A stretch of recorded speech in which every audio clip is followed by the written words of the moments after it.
지난번에 믿음의 발자취, 구원의 발자취에 대해서 말씀드렸죠. 시작점이 아브라함의 믿음이었고, 그 다음에 마침점이 십자가 영광이었다라는 말씀드렸고, 지난주에 이어서 은혜의 자리, 그리고 그 다음에 단계들, 네 단계에 대해서 말씀을 드렸죠.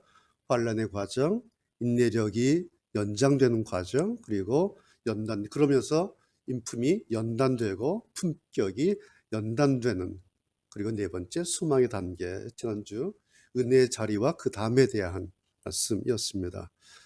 오늘 세 번째요. 그렇다면 우리를 위한 하나님의 이 구원 계획, 하나님께서 우리들을 이렇게 구원하시려고 생각하셨던 이 계획은 언제 시작되었을까? 어디서 하나님께서 이렇게 계획하셨던 것일까?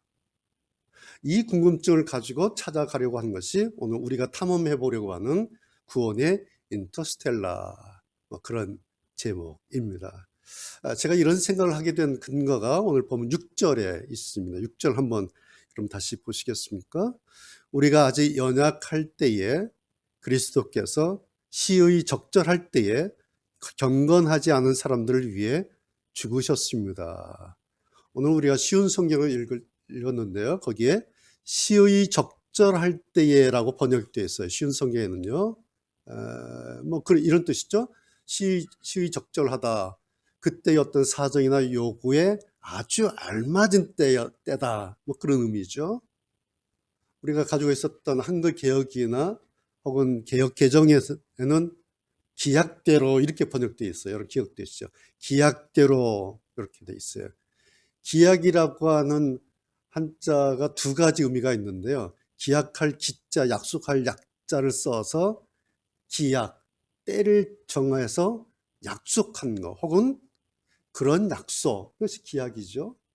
혹은 이미 약속했다, 기약, 이미 기자를 써서, 그러니까 이미 되어 있는 약속, 이미 약속한 것, 그러니까 약속을 하셨다는 거예요. 기약대로. 그런 내용이에요. 헬라어 원어의 뜻은 이런 거예요. 카타카이론으로 되어 있는데 뭐뭐 하기로 한 때에 혹은 정해진 때에, 이런 의미예요.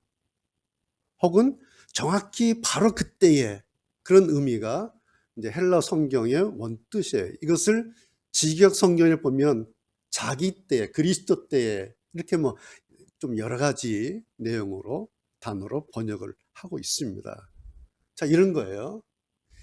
시의 적절한 때든 아니면 기약대로든 아니면 정해진 혹은 정확히 바로 그때든 아니면 그리스도 자기 때든, 그때가 언제였는가, 그때가 언젠가 라고 하는 문제는 어때요? 역사적으로 그리고 실제로 이미 해결이 됐어요. 다 확인됐어요. 그래서 성경에서는 갈라디아서 4장 4절에서 때가 참에 하나님께서 그 아들을 보내사 여자에게서 나게 하셨다라고 한 줄로 그냥 다 바울이 정리를 해버렸죠. 갈라디아서 4장 4절에 때가 참에. 그것을 요한은 1장 11절에서 자기 땅에 오매 자기 백성이 영접지 아니하였다. 예수 그리스도께서 자기 땅에 오셨다. 역사적으로, 사실적으로, 실제로 오셨다. 그 근거를 요한은 계속해서 3장 16절에 하나님이 세상을 이처럼 사랑하사 독생자를 주셨으니, 하나님께서 당신의 독생자를 세상에 주셔서 그가 자기 땅에 오셨고, 때가 참에 하나님께서 그 아들을 여자로 보내셔서 여자에게서 나게 하셨다. 이것이 성경의 확인, 기록이죠. 성경뿐만 아니라 역사적 사실로 이미 이것은 확인된 일이죠. 그래서 더 이상 이 건에 대해서는 무슨 설명이나 검증이 필요가 없습니다. 이것은 인류의 역사적 사건입니다. 그러니까 뭐예요? 예수님이 오셨나 안 오셨나에 대해서는 궁금증도, 더 이상의 궁금증도 가질 필요가 없다. 이것은 이미 기존의 사실로 굳어진 내용이다. 그래서 오늘 저는 이 부분에 대해서는 더 이상 설명하지 않으려고 합니다. 할 필요도 없고요. 오늘 우리의 주제, 우리의 궁금증, 또 우리 질문은 그것이 아니라 이 일이 오셨는데 이 일이 언제 기획되었을까? 하나님께서 이 일을 어디서 언제부터 생각하고 그렇게 되도록 하셨는가? 오늘 우리의 궁금증, 오늘 우리의 질문은 바로 이거예요. 그래서 성경을 통해서 오늘 하나님께서 처음 시작하신 이 지점, 하나님께서 이 일을 처음 시작하셨을 때인데 그 지점이 어디지? 를 읽어낸, 마치 아까 영상을 본 것처럼 우주 저 멀리 다른 행성을 찾아가는 인터스텔라 그 여행같이 오늘 성경의 탐험 여행을 함께 출발하려고 합니다. 그것이 구원의 인터스텔라, 오늘 제 설교의 제목입니다. 다시 질문할까요? 하나님은 우리의 구원을 위한 그리스도의 이 십자가 구원을 언제부터 언제 생각하셨을까? 그럼 한번 생각해 보세요. 언제 그러셨을 것 같아요? 하나님께서 우리를 구원하시겠다고 예수님의 십자가를 통해서 구원해야지라고 생각하셨을 때인데 언제 그 생각을 하셨을까라는 거예요. 힌트가 있어요. 오늘 본문에 봐도 힌트가 있어요. 6절 보세요. 거기 힌트가 뭐냐니까 우리가 아직 연약할 때의 요거 힌트예요. 8절에 우리가 아직 죄인이었을 때 요거 힌트입니다. 10절 우리가 하나님과 원수 되었을 때에 연약할 때였을 때 죄인이었을 때 하나님과 원수가 되었을 때 이게 하나의 실마리 힌트입니다. 자, 여기서 우리가 그랬죠. 물론 여기서 우리라고 하는 것은 단지 바울과 로마 교회만 성도만 얘기하는 게 아니죠. 죄로 인해서 구원의 대상이 된, 죄 때문에 이제는 구원의 대상이 돼버린 거예요. 언제부터? 아담과 하와 이후로부터 지금까지 세상의 모든 사람을 통칭해서 지금 우리가 아직 연약할 때에, 우리가 아직 죄인이었을 때에, 우리가 하나님과 원수 되었을 때에 이해가 되시죠? 자, 그렇다면 궁금증이 이제 하나가 생기는 거예요.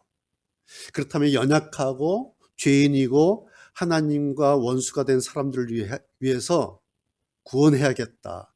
이 사람들은 내가 구원할 거야 라고 하는 이 하나님의 구원의 생각은 언제부터 시작됐을까?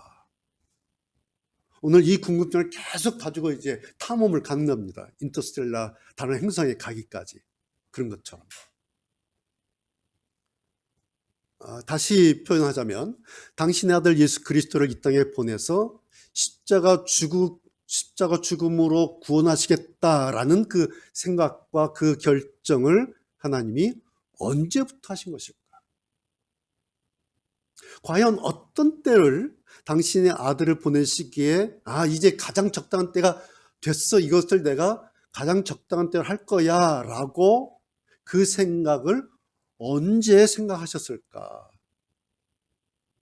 오늘 굉장히 조금 넓은 말씀이에요. 자, 한번 추론해 볼까요? 따져 볼까요? 언제 그러셨을까? 첫 번째, 아담과 하와가 에덴 동산에서 선악과 과일을 먹고 죄를 범한 뱀의 말을 듣고 죄 짓는 그 현장을 보시고 거기서부터 내가 이 사람들을 이제 구원해야겠지. 거기서 생각하기 시작하셨을까요? 혹은 두 번째, 가인이 동생 아벨을 죽였죠. 그 죽이는 그 살인의 현장을 보고 내가 이제 사람들을 구원해야겠지 라고 거기서부터 생각하셨을까? 아니면 홍수 이후에 모두가 다 죽었어요. 그리고 노아의 남은 가족들 새로운 세상을 시작하면서 그때 하나님께서 이 구원에 관한 이 십자가 죽으심을 통한 구원을 생각하셨을까? 혹은 바벨탑 사건 이후에 이제 하나님 필요 없어. 우리가 우리의 이름을 내고 우리끼리 잘 살자. 그러면서 바벨탑을 쌓을 때에 하나님께서 그 바벨탑을 흩으신 그 다음에 이 생각을 하셨을까요? 혹은 믿음으로 의롭다함을 받은 아브라함 때부터 이런 생각을 하나님께서 하셨을까? 혹은 소돔 고모라 성이 멸망받은 이후에 그때부터 하나님께서 구원에 관한 생각을 하셨을까요? 혹은 사람들이 각자 자기 소견에 옳은 대로 행했던 그 사사시대부터 그러셨을까? 뭐 성경에 한두 끝도 없죠. 혹은 사울왕, 그 멀쩡한 사울왕이 이제 점점 잘못되어가는 그런 장면을 보시면서 하나님께서 이제 구원에 관한 생각을 하셨을까요? 혹은 그 다음에 이어지는 이사야, 예레미야 같은 그 선지자 시대를 보시면서 그러셨을까? 아니면 구약 다 끝나고 신구약 중간기 400년 있었지 않습니까? 하나님 침묵의 시간, 그 이후에 비로소 하나님께서 예수님의 십자가 죽으심과 구원에 관한 생각을 시작하셨을까? 이걸 따져보면 한두 끝도 없어요. 추론을 해본 겁니다. 그런데 이렇게 우리가 추론을 마음껏 할 수 있는데 한 가지를 결정적으로 알아야 할 점이 하나가 있어요. 그것은 뭐냐니까 하나님은 검사나 판사와 같지 않다라는 사실이에요. 하나님은 검사처럼 판사처럼 일을 시작하시지 않는다. 무슨 의미입니까? 자, 검사는 언제 일을 시작하죠? 자기를 언제 시작합니까? 어떤 범죄가 발생하죠. 그래서 그러면 비로소 검사로서의 자기 일을 시작합니다. 그렇죠? 그리고 판사도 언제 자기 업무를 시작합니까? 어떤 사람이 고발이나 기소가 돼서 자기 법정에 올라오면 그걸 보고서 비로소 판사로서 자기 일을 시작합니다. 그걸 보고. 그러나 하나님은 언제 시작합니까? 하나님은 알파와 오메가예요. 모든 것의 시작점에 계시고 모든 것의 마지막 끄트머리 지점에 계세요. 그래서 우리가 알파와 오메가다 말하죠. 그래서 그 알파와 오메가, 그 안에서 일어난 모든 일을 하나님은 어떻게 다 이미 아세요. 발생한 것뿐만 아니라 발생하지 않은 일까지 오메가 지점에서 다 보고 아십니다. 물론 그래서 그것을 우리가 모든 것을 아신다, 전지하신 하나님이시다 그렇게 말합니다. 물론요, 사람이 특별히 아담과 하와가 죄를 지을 것도 하나님께서 이미 다 아시죠. 그래서 전지라고 말해요. 만약에 모르셨는데 아담과 하와가 죄를 짓는 것을 보시고 죄라고 하는 걸 지었네? 라고 시작한다면 이건 전지가 아니에요. 이미 알고 계세요. 잘 들어보세요. 그렇다고 해서 하나님께서 인간을 처음부터 아예 죄를 지을 존재로 만드신 것은 아니다라는 사실이에요. 내가 인간을 죄를 지을 존재로 만드셨으니까 이놈들은 언젠간 죄 짓게 될 거야. 왜? 내가 죄 지을 존재로 만들었으니까. 이것은 아니다라는 거예요. 하나님께서 우리 인간을 만드실 때 어떻게 시작하셨냐면 하나님의 성품을 닮은 그런 존재로 창조하신 거예요. 이것이 우리 기독교에서 말하는 창조된 인간에 대한 내용입니다. 창조된 인간이라고 하는 것은 하나님의 성품, 그래서 그 인격을 우리 인간에게 부여하신 겁니다. 따라서 하나님의 말씀을 어기고 죄를 지은 그 책임은 하나님께서 인간에게 주신 그 자기의 자유의지를 잘못 사용한, 먹지 말라고 하신 말씀 대신에 먹어봐라고 하는 그 뱀의 쪽을 선택한 그 인간의 그 자유의지, 그것을 잘못 사용한 인간 당사자에게 있다라는 거예요. 그러기 전에 아담과 하와는 어땠어요? 아담의 최초 고백이 뭡니까? 하와를 보면서 당신은 내 뼈 중에 뼈고 내 살 중에 살입니다. 뭐예요? 최초의 고백이에요. 당신은 인간인 당신은, 내 아내가 될 당신은 가장 아름답고 가장 선하고 가장 사랑스러운 존재입니다. 이것이 아담이 고백했지만 사실 뭐예요? 이것이 하나님께서 만드신 인간의 존재의 처음 모습이었다라는 사실입니다. 그래서 그렇게 서로 그러면서 살기를 바라신 것이 인간의 처음 본 모습, 시작점입니다. 자, 다시 돌아가서요. 하나님은 그래서 검사나 판사처럼 어떤 일이 일어난 것을 보시고 비로소 그때부터 일을 시작하시는 분이 아니라는 그런 말씀입니다. 알파와 오메가이신 하나님은 창조 이후 세상에서 일어날 모든 일들, 그리고 우리를 위한 구원의 일까지 전체적으로, 그리고 하나의 통으로 한 번에 단번에 읽으시고, 이게 뭐예요? 하나님의 지혜죠. 알파와 오메가 이 세상에서 모든 일을 한 번 통으로 그냥 단번에 다 읽어내신 거예요. 한 번에 하나님의 지혜로. 그리고 그 다음에 어떻게 하세요? 때를 따라 돌 하나씩을 인류의 역사에 툭툭 던지시는 분이에요. 이 하나님이세요. 자, 두 번째 힌트. 오늘 이제 이 구원의 인터스텔라 풀어가는, 탐험하는 두 번째 힌트가 아까 나온 기약대로라는 그 번역이에요. 기약. 우리 한글 성경에 기약을 한자로 번역을 이렇게 안 해놨어요. 그래서 기약이 아까 말씀드린 건 두 가지 기약 한자어가 있는데 이건지 저건지 모르겠는데 두 가지가 다 의미가 있어요. 기약할 기자 써도 되고요. 이미 기자 써도 의미가 다 돼요. 그러니까 결과적으로는 때를 정하여 하나님께서 이미 약속한 일이 있었다는 거예요. 약속한 일. 여러분, 우리가 약속하죠. 약속이라는 건 뭐예요? 어떤 일이 일어나기 전에 한 거죠. 내가 나중에 선물할게. 나중에. 그런데 미리 약속을 해요. 이게 약속이에요. 그 전에, 일이 일어나기 전에 한 게 약속이에요. 그 약속이 있었다는 거예요. 그것이 기약대로라는 거예요. 굉장히 중요한 오늘 힌트예요. 그럼 이제 우리가 찾아보려고 하는 건 이거예요. 그렇다면 우리의 구원을 위한 하나님의 이 약속은 어디까지로 거슬러 올라가는 것일까라는 거예요. 이걸 이제 오늘 찾아보려고 하는 겁니다. 과연 어떤 때를 하나님은 당신의 아들을 보내시기에, 당신의 독생자 그 아들을 보내시기에 어떤 때가 가장 적절한 때인가, 어떤 때를 가장 적절한 때로 볼 것인가를 언제 생각하셨냐라는 거예요. 언제.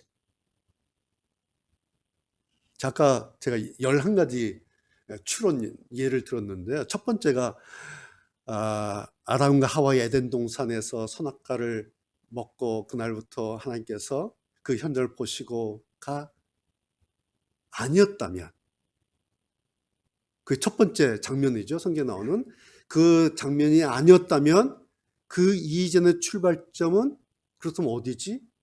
무엇이지? 아주 근접해 갔어요. 이제 캡슐 타고 거의 이제 지점에 온 거예요. 일본. 첫 번 성경에 우리가 알 수 있는 첫 번 사건이 선악과 그 사건인데 그게 아니야? 그 전이야? 그럼 어디지? 이것이 구원의 인터스텔라 영역으로 들어서게 했던 저의 생각이었어요.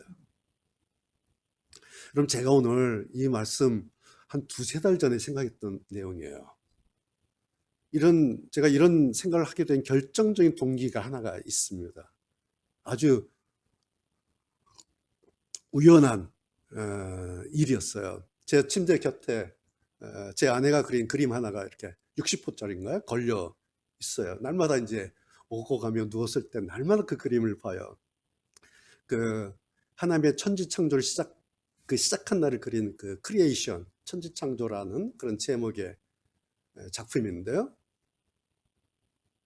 늘 그 그림 이렇게 보다가 보니까 그림 안에 숨어 있는, 잘 보이지도 않아요. 저도 처음에는 못 봤어요. 그러다가 숨어 있는 아주 흐릿한 예수님께서 십자가에 달려 계신 십자가 잔상의 실루엣을 제가 보게 되었어요. 제가 그래서 여보 이거 당신 그린 거야? 그랬더니 아니래요. 자기 생각도 안 했고 그런 의도도 없었고 자기도 몰랐다고 하더라고요. 그래서 제가 처음에 그걸 보면서 이게 뭐지? 이게 맞나? 천지창조한 날 그 장면하고 예수님의 십자가 이 사건이 두 가지가 동시에 들어있는 이 그림이 맞나? 그래서 처음에는 이게 뭐야? 그러다가 매번 보는 거예요. 그러다 깜짝 놀라고 이거구나. 깜짝 놀랐던 적이 있어요. 뭐냐면 하나님의 창조 거기에 예수님의 십자가 죽으심도 함께 있었다. 예수님의 창조하는 그 현장에 하나님의 창조 그 현장에 예수님의 십자가 죽음 그것이 함께 공존하고 있었다라는 것이 깜짝 놀랐는데 그래서 그다음부터 이게 맞나? 과연 그랬을까? 그래서 제가 이제 신학적으로 계속 생각해 본 거예요. 신학적인 입장을 가지고. 그래서 성경을 가지고 여러 가지로 막 생각하고 따져보고 묵상하고 날마다 그 장면 보면서 몇 달을 제가 그러다가 마침내 그렇구나 확신이 섰어요. 예수님의 십자가 구원 계획이 하나님 창조 그 이전부터 이미 거기에 있었구나.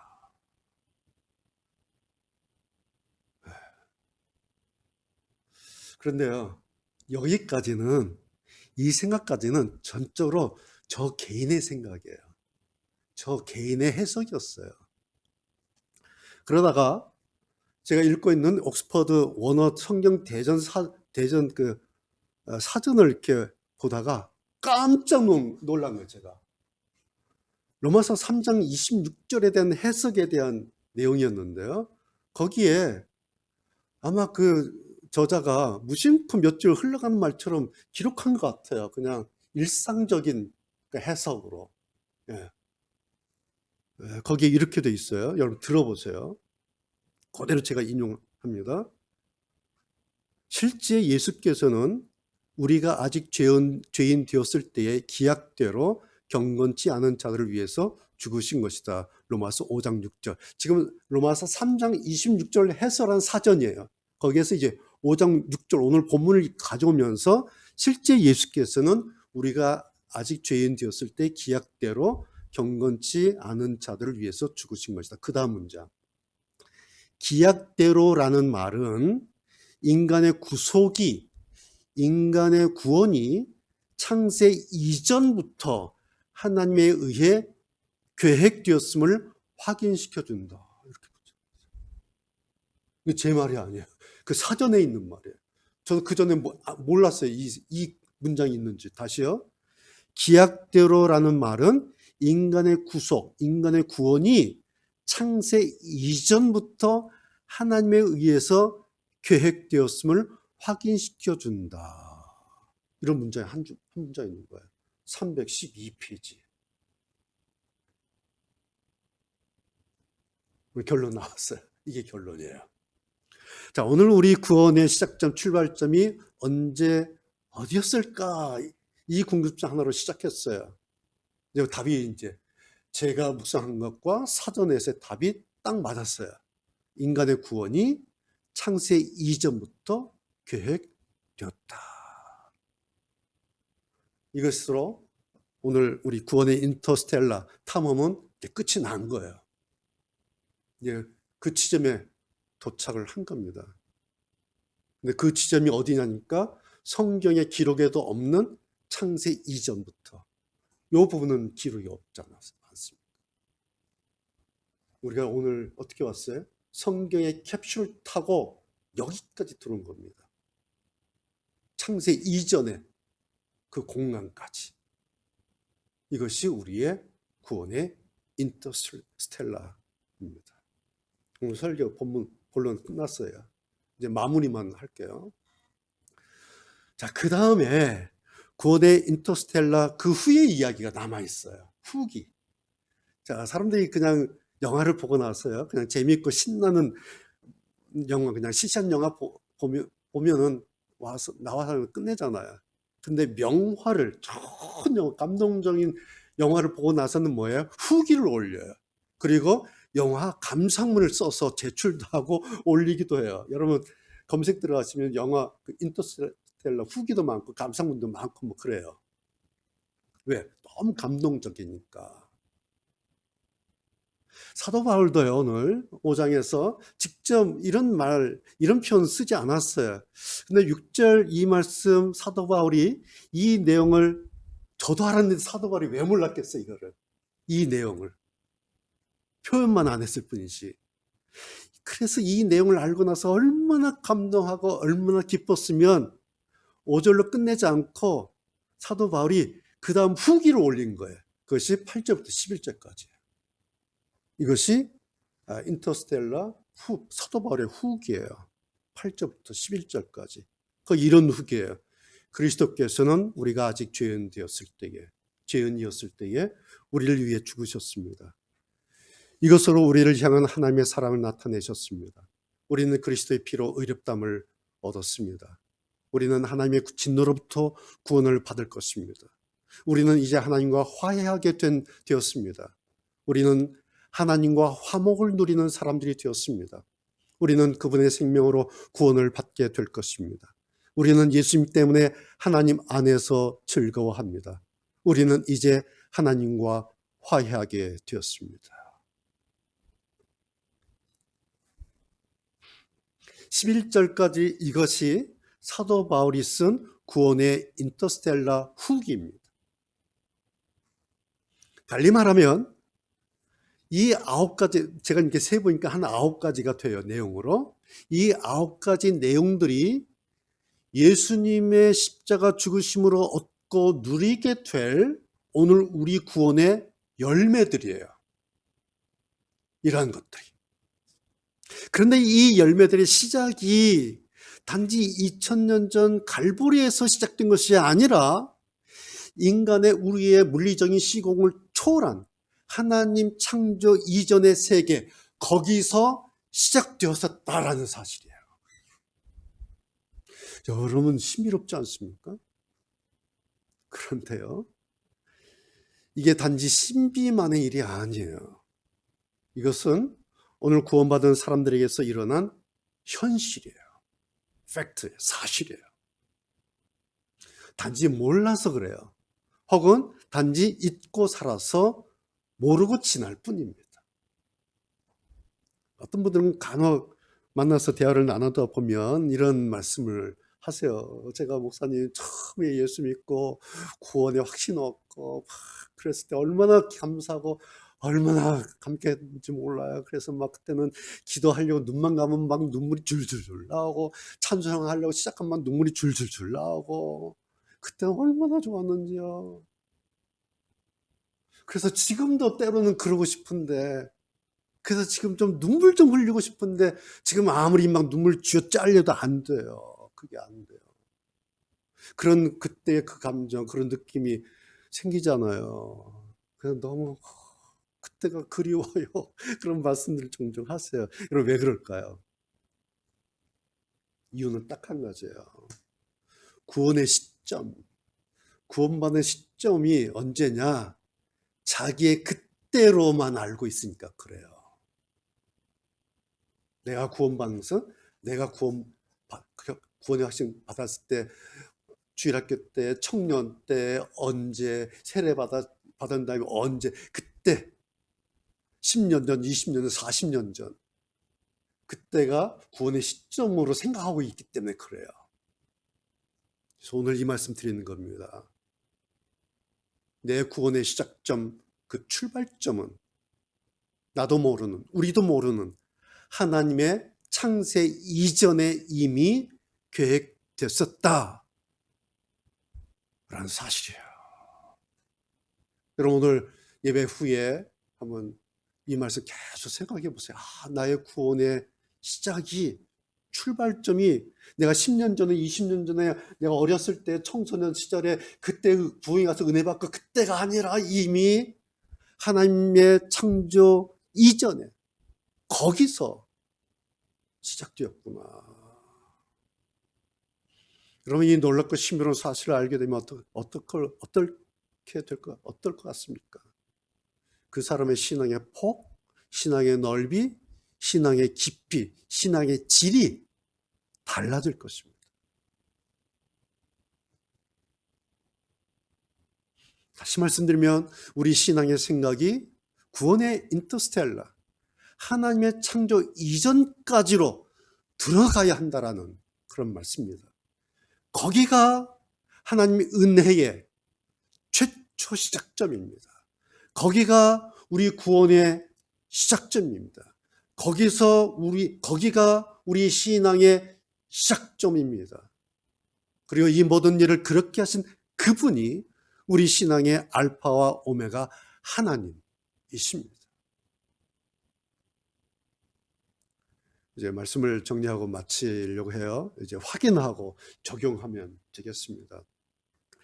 자, 바울의 인터스텔라 후기라고 말씀드렸는데 이 9가지 가운데 여러분 만약에 하나만 고르세요. 9가지 다 좋은데 그 가운데 마음에 제일 드는 거 여러분 하나만 고르세요. 그러면 여러분은 뭐 어떤 거 고르시겠어요? 저는 11절 고를 거예요.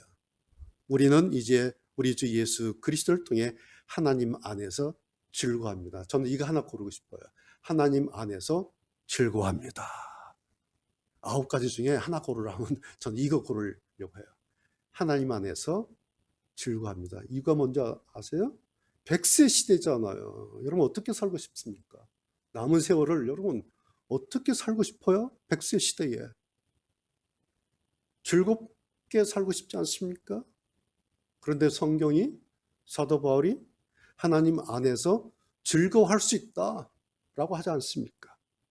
물론 이 말이 세상에 뭐 다른 즐거움이 없다 그런 말 결코 아니죠. 우리 주변에 뭐 우리를 즐겁게 하는 일들이 뭐 쌓였지 않습니까? 이것저것 뭐 말할 수 없이 많은 일들이 소스들이 자료들이 뭐 여기저기 널려 있어요. 우리 주변에요. 그런데 이 즐거움도 있다라는 말씀이에요. 뭐예요? 하나님 안에서 즐거워할 수 있는 즐거움. 많은 이런저런 즐거움이 있는데 그 즐거움 가운데 하나님 안에서 즐거워할 수 있는 즐거움도 있다 라는 거야. 그런데 여러분 사실 이것은 하나님 안에서 즐거워할 수 있는 즐거움, 이것은요 우리 성도들의 선택사항이 아니에요. 이것은 내가 하나님과 화해가 됐다는 증거예요. 이래야 내가 하나님 때문에 즐거워해야, 이래야 내가 하나님과 화목하게 된 겁니다. 여러분 이게 뭔지 아세요? 이것이 오늘 우리가 읽었던 신앙에 대한 우리 교회의 13가지 결정문이에요. 신앙에 대해서 우리가 13가지 오늘 읽었지 않습니까? 그 가운데 9번째, 크리스천들은 이제 하나님에 대해 이러쿵저러쿵 이야기하는 것을 그만둬. 하나님이 왜 사람을 그렇게 이렇게 저렇게 하셨을까? 이제 그딴 얘기 이제 집어치워요. 이제 끝났어요. 그만두고 하나님과 개인적으로 만나 친밀하게 교제하며 사귀어야 한다. 8번째, 이제 포스트 코로나 시대예요. 이제 신앙은 하나님과 나와의 관계에 달려있다. 이제는 성경 공부 시대가 아니에요. 다 끝났어요. 코로나 포스트 시대는 하나님과 나와의 관계에 달려있는 시대입니다. 7번째, 그래서 신앙이라는 것은 나에게 내 친구 예수가 있다. 나에게는 내 친구 예수가 있어. 이 생각하면서 사는 거, 이게 신앙이에요. 그래서 13번째가 신앙은 하나님 앞에 잠시 멈춰 선 겁니다. 이것이 하나님 앞에 잠시 멈춰 서는 이것이 하나님 안에서 즐거워하는 거예요. 구체적으로 뭔지 아세요? 때로 우리가 여러분도 그러실 거예요. 산책하다가 운동하다가 걷다가 아주 예쁜 야생화 보면 여러분 또 지나가시면서 아 예쁘다 그러시기도 하지만 저는 멈춰 서요. 너무 작은데 너무 예뻐요. 너무 신비로워요. 너 어떻게 여기 있었어? 너 어떻게 이렇게 이쁘니? 이게 뭔지 아세요? 이것이 하나님을 즐거워하는 거예요. 왜? 그 아이를 하나님께서 그렇게 만드셨잖아요. 그 꽃을, 그 조그만 앙증스러운 조그만 그놈을 누가 만드셨겠어요? 하나님께서 만드신 그 아름다움을 내가 아름다워하는 거. 너 예쁘다. 고맙다. 거기 있어서 이 겨울을 어떻게 지냈어?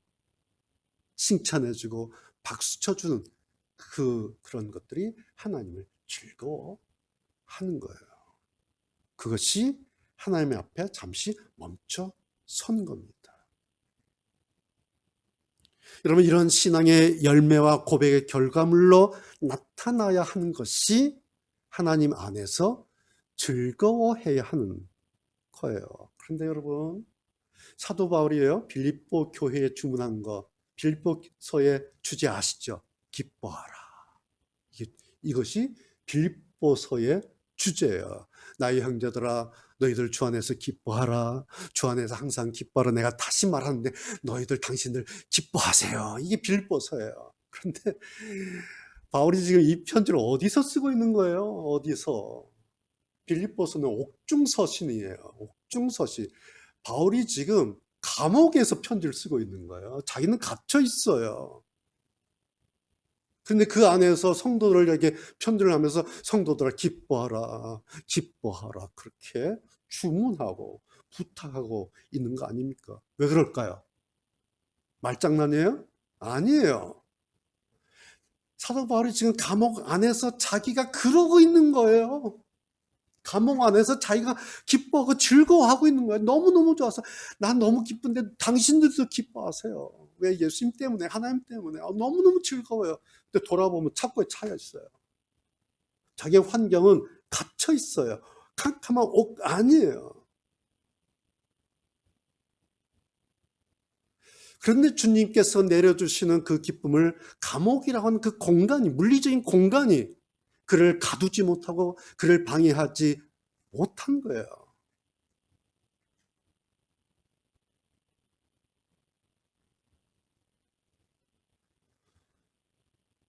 여러분, 나는 지금 내 환경에 갇혀 사는가? 아니면 주님 안에서, 하나님 안에서 받은, 하나님 안에서 즐거워한다는 이 말씀에 갇혀 사는가? 나는 환경에 갇혀 사는가? 이 말씀에 갇혀 사는가? 환경이 지금 나를 이겨먹고 있는가? 아니면 하나님 말씀에서 내가 돌파구 하나를 찾고 있는가?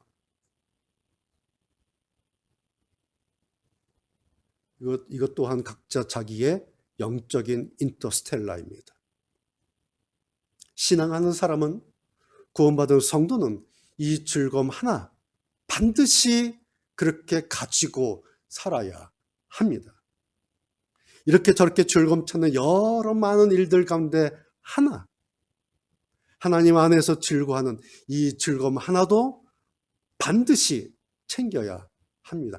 그래야 그 사람이 신앙한 사람이고, 그래야 그 사람이 구원받은 하나님 백성입니다. 아홉 번째, 로마서 5장 구원의 인터스텔라는 오늘 여기까지입니다.